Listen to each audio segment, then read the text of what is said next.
Hi guys, so sorry it's been a long time, but thought I'd just do a quick update video on how the pond and how it's all getting on.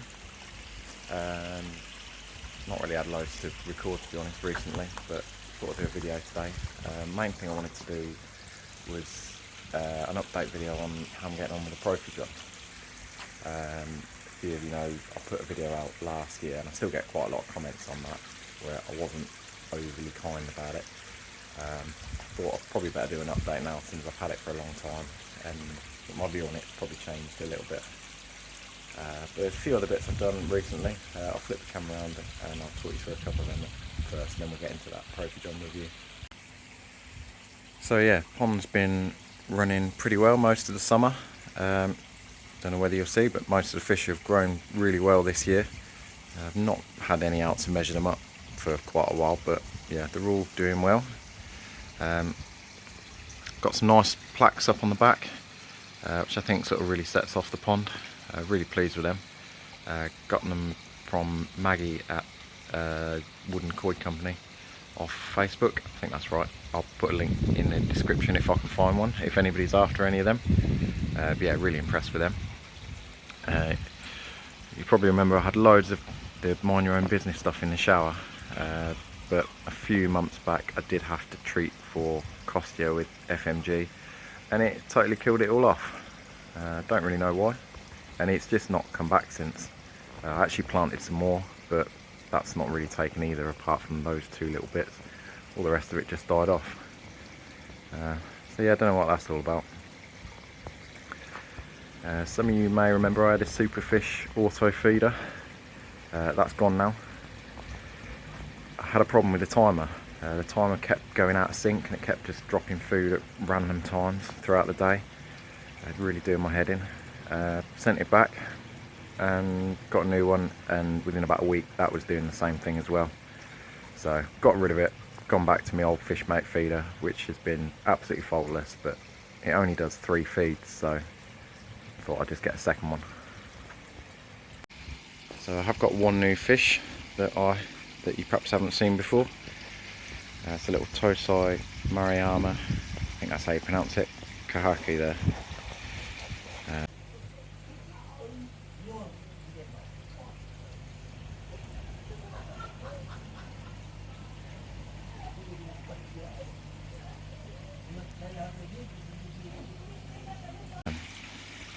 Picked that up from Quenny Koi about a week and a half ago. It's doing really well. I don't know if any of you remember my little Dainichi shower.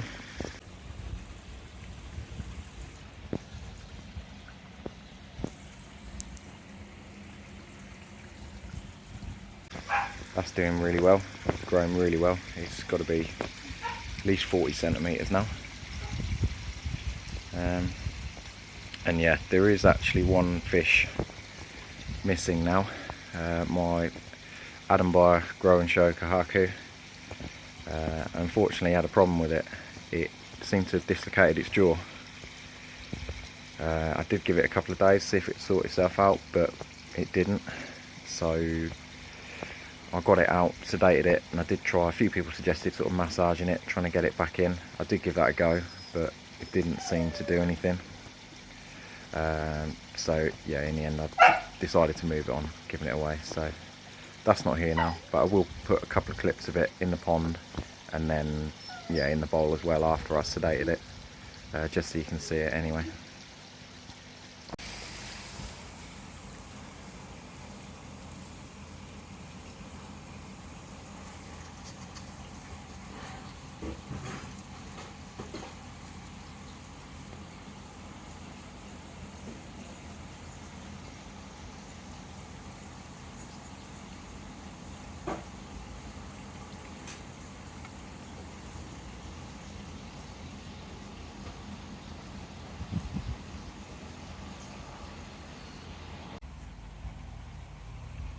How chunky it is though.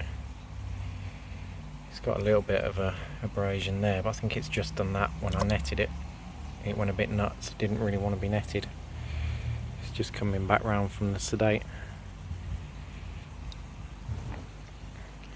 Proper chunky fish though, just a shame about that mouth.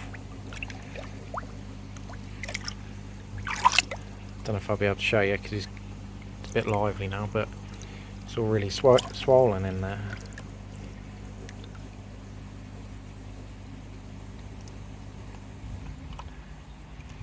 It's like the bottom jaw's not even attached.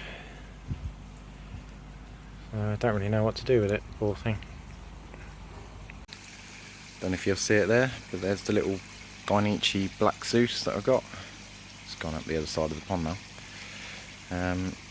Not really grown that fish at all, don't know why. All the rest are grown pretty well. There it is again. But yeah, for some reason that fish hasn't really grown. Despite being heated all summer, it's kept all its sumi though. Seeing Koi Wholesale, they've posted a lot of theirs lost their sumi in the heat. But I mean, I've been at 24 degrees for the last month and it's still kept all its sumi. Just hasn't really grown. Well, in fact, there we go. That's the auto feeder going off. At the moment, they are getting saki growth and colour. The growth is a mixture of floating and sinking, which you can see they like the old sinking. And then it's about half and half floating growth and colour, so it's about a quarter colour overall. It seems to be doing really well on that. The colours are looking good on all the fish, and the water's staying pretty clear as well, which I'm pleased about. Yeah, and the new Kajaki, that's doing well as well. It's definitely grown. I think it's probably, I don't know, mid-50s. Now, hopefully nudging up towards 60 centimetres by the end of the year, possibly. Don't know, we'll see. Yeah, they're always straight down for the sinking food first.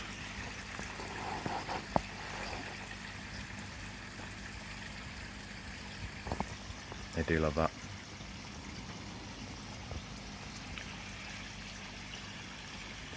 Sorry about all the glare.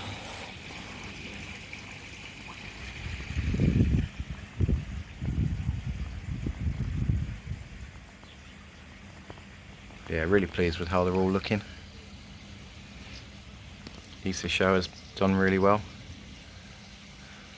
Sumi's come through on it pretty good.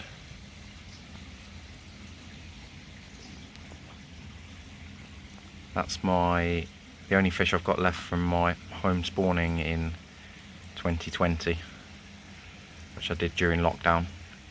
Not the prettiest fish in the world, but I reckon it's past 50 centimetres now.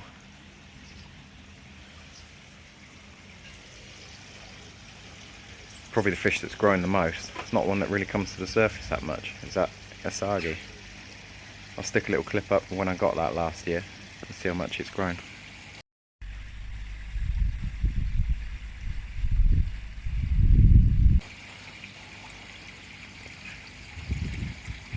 Yeah, really pleased with that. That was a 35 quid fish, and it's turned out really well.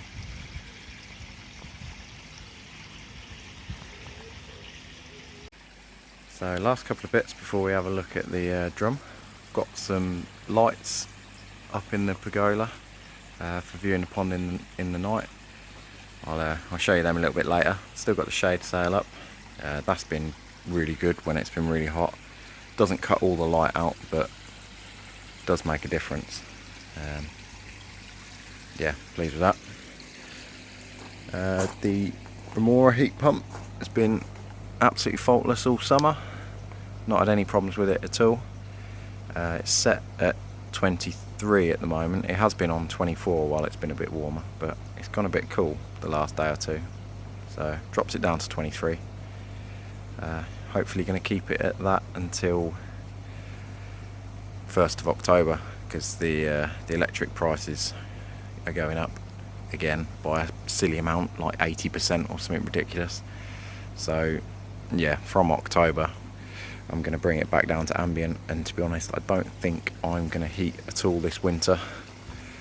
I might just use the heater just if it gets really cold, you know. I think the lowest it can set is 8 degrees, so I might set it at that. We'll see. The auto top-up box has been fantastic. This has got to be probably the best thing that I've put on the pond. Don't have to worry about trickle in, trickle out, doing the right amount. Literally every time the drum cleans, trickle comes on. It adds literally the 2.5 litres that it's just used from cleaning into the pond, and then it stops again. And yeah, the only water I'm changing at the moment is what the drums are using. Not changing any other water than that. Very occasionally I'll purge in the bottom drain, but to be honest I don't get anything out when I purge it, so I don't do it that often. All that muck you see in the bottom of there is actually bicarb. I do have to put quite a lot of bicarb in the pond now. I never used to. I used to get high KH out of the tap, but for some reason I don't anymore, and I have to put bicarb in pretty much every other day. Well, maybe every 3 days.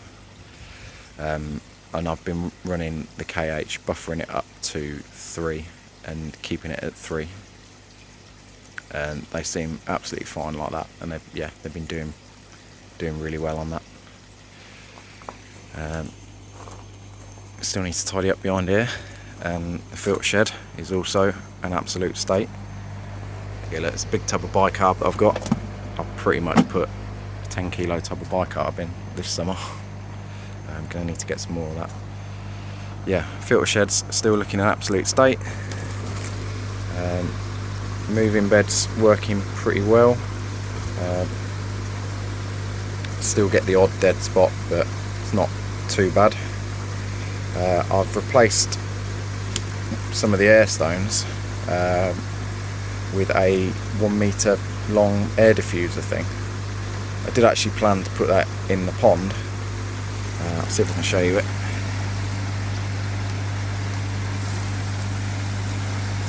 Yeah, I did actually plan to put that in the pond and have it in front of the skimmer on a timer.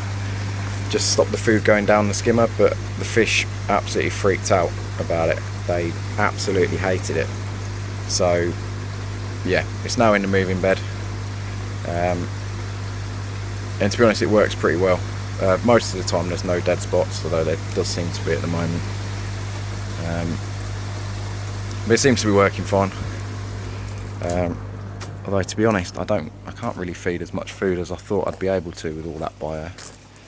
Now, I've got the 1 metre shower with all ceramic media in it, and there's I think 220 litres of plastic media in that moving bed, and I'm putting in just a little bit under 1/2 kilo a day, so it's sort of 480 grams a day.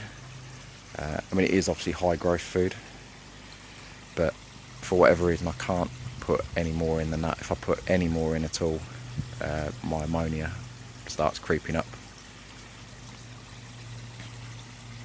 So does the nitrite as well, but they seem to be growing pretty well on that amount, but they would definitely eat a lot more given the chance.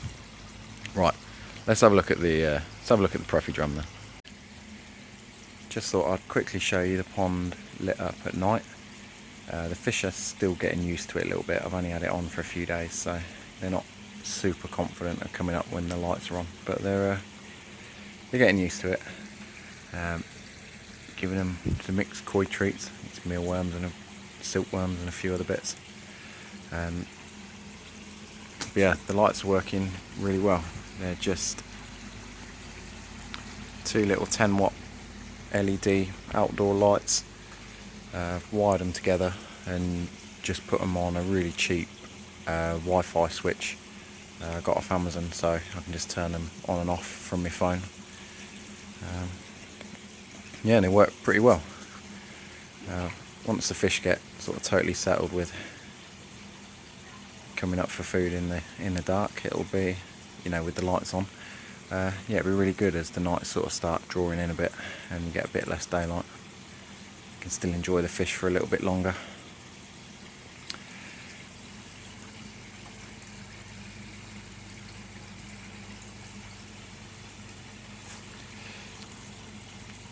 Yeah, thanks for watching this video, guys. I hope you enjoyed it. If anyone's got any other questions about the Profi Drum, pop them in the comments and I'll I'll try and answer them, and possibly hoping to go to the koi show at the end of the month. Not 100% sure yet, but if I can make it, I will. Possibly see some of you guys there.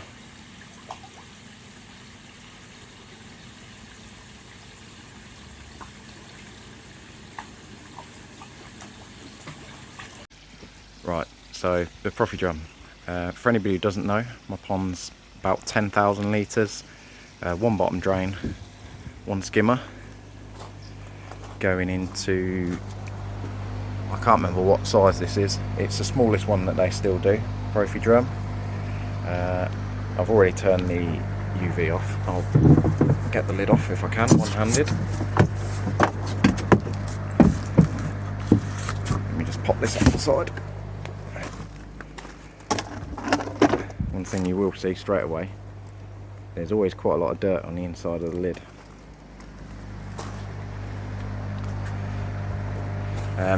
Yeah, the drum is working well, and you know, as you saw earlier, the water clarity is very good. But if anybody remembers my last video when I was, you know, having problems with it, I think a lot of that was perhaps unrealistic expectations on what a drum is like. Drums do not catch everything that comes through them. It's got a 70 micron screen, and that means anything smaller than 70 micron goes through the screen, and there's just no way around that. If I put filter floss in my shower, which is after the drum, it does block up. So yeah, stuff is going through the drum, but you know, it goes back round and then it gets caught the next time round, and you know, the water does stay clear. But yeah, you can see there is dirt build up. I haven't cleaned this for a long time, so normally I do clean it a bit more regularly, but there is dirt built up on the sides, and I don't know whether you'll be able to see. I'll see if I can put you down the chute. You do get a bit of waste build up on the chute, which you do have to sort of scrape off every now and again.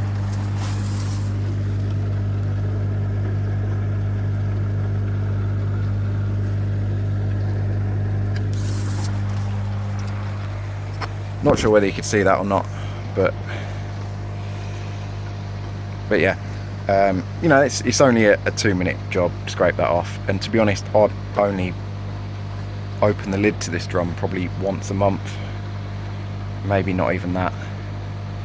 Most of the time it just runs itself. So it takes its feed from the moving bed, which in hindsight was not a good place to put it. Should have put a tank connector in the side. Because the moving bed, when the biomedia, you know, it's all knocking together, biofilm does come off the media, so there is always a bit of dirt floating around inside the moving bed, and yeah, it does suck some through. But you know, that said, I haven't had to clean the jets yet. They've been absolutely fine. Something to be aware of. You'll see it, there is a bit of biofilm builds up on this side of the drum.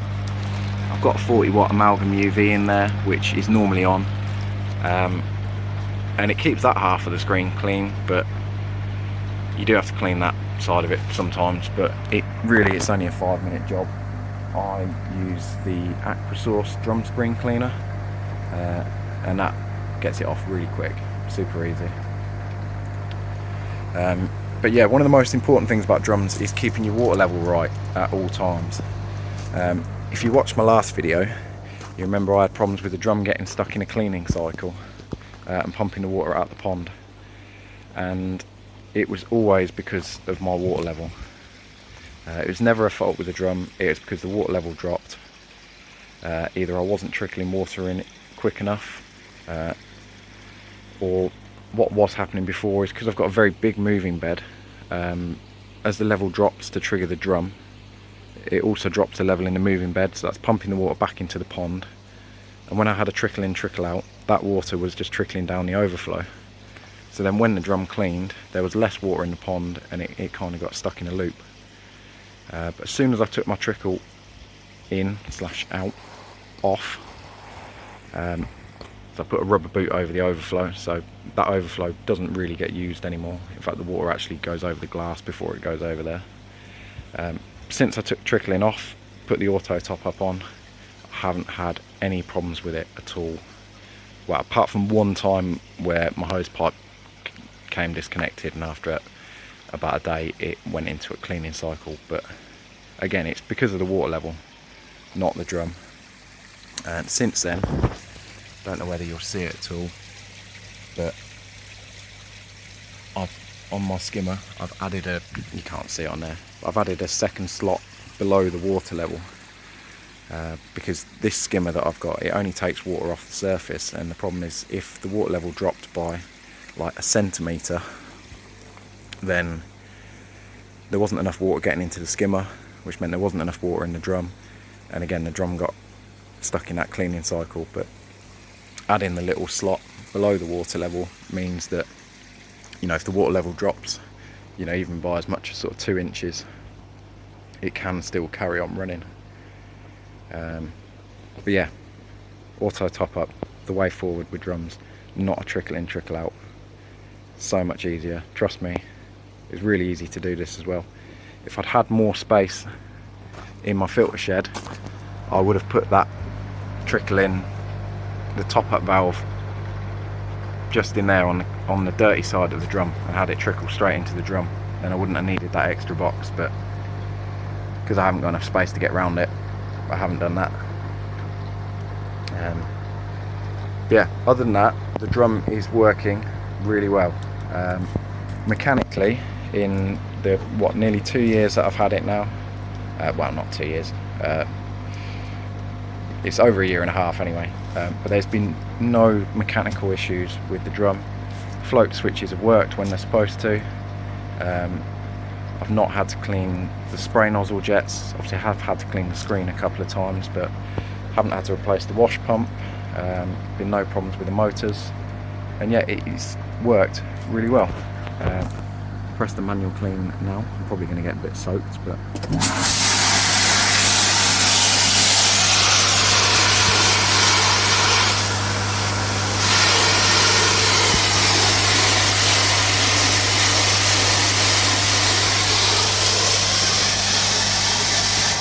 I think it only cleaned a few minutes ago, so there wasn't a lot of dirt come off that. But the drum cleans probably about every half an hour.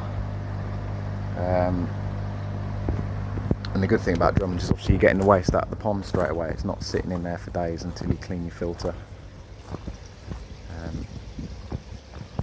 Yeah, I've been buggering around in the filter shed, so I might have stirred up the water a little bit. But I'll try and show you. The water clarity is pretty good. There are fines in there, but you get that with any filter. And you know, some days are better than others. Some days there's quite a lot of fines in the water, but other days it's really clear. You know, you can see the bottom easily. You can see the bottom drain. The pond's just over 4 foot deep, so I'm pretty happy with the clarity. And I will say that feeding the sake growth and colour has added a little bit of a tint to the water. It's only quite slight, but there is a little bit of a yellow tint, and there is more fines feeding the sake growth and colour than there was when I was feeding sake balance earlier in the year. I think my water quality or clarity wasn't as good last year, but that really was down to the food, not the drum. I was feeding coppins last year, and during the year they did change the recipe on it. At the start of the year it was really good, but towards the end of the year last year, coppins did change all their foods, and it just wasn't the same anymore. So a few of you have asked why I'm not selling any coppins anymore, and the honest answer is because I'm not feeding it myself anymore, and I didn't really feel comfortable selling a food to you guys that I didn't want to use for my own fish, so that's the reason I haven't been selling it anymore. yeah, in my opinion, Coppens isn't the same as what it used to be. I've switched over to Sakikari. It is expensive, but I really do think it's worth it. It's really bugged me because I really wanted to believe that it wasn't worth the extra money, but annoyingly, yeah, it is. So, yeah, something worth thinking about. But yeah, final word on the drum. If you're getting one, have a look at your water levels. To be quite honest, I sat mine, so when the pumps are off, there's a gravity fill line in amongst all that sludge, and it sat directly on that line when all the pumps turned off. I think it would have been better if I sat the drum a little bit lower. I could move it, but I can't be bothered, to be honest. But yeah, if you're thinking about getting a drum, you know, seriously have a look at the Profi drums. They are good drums. I gave them a bit of a hard time in my last review, and it wasn't justified really. I did need to give it just a little bit more time to settle down, and it has been really good. I am pleased with it now. The control unit, it is relatively basic. There isn't loads you can actually sort of alter with it. You can't set a sort of a regular cling. It clings when it needs to, and that's it. But that said, because it's actually quite nice and simple, there isn't really a lot to go wrong with it. You know, it did take a little bit of setting up. You do have to do a little bit of wiring to set them up, but it's not that hard. If you can wire a plug, you can set it up. Profi drums are made in the UK now, and all the spares are available straight away from the guys at Absolute Koi. If I ever needed any, which, you know, touch wood, is that even wood? Touch wood, I haven't had to yet, but I'm pretty confident if I needed to, I could get spares pretty easily. And yeah, I'm actually still on the original UV bulb. I've run that all year last year, and all year this year so far. So I know you're meant to change them every 6 months, but I've not got any tint in the water. So yeah, I'm not going to replace the UV until I actually need to. I'll perhaps let you guys know how long I actually get out of that one bulb.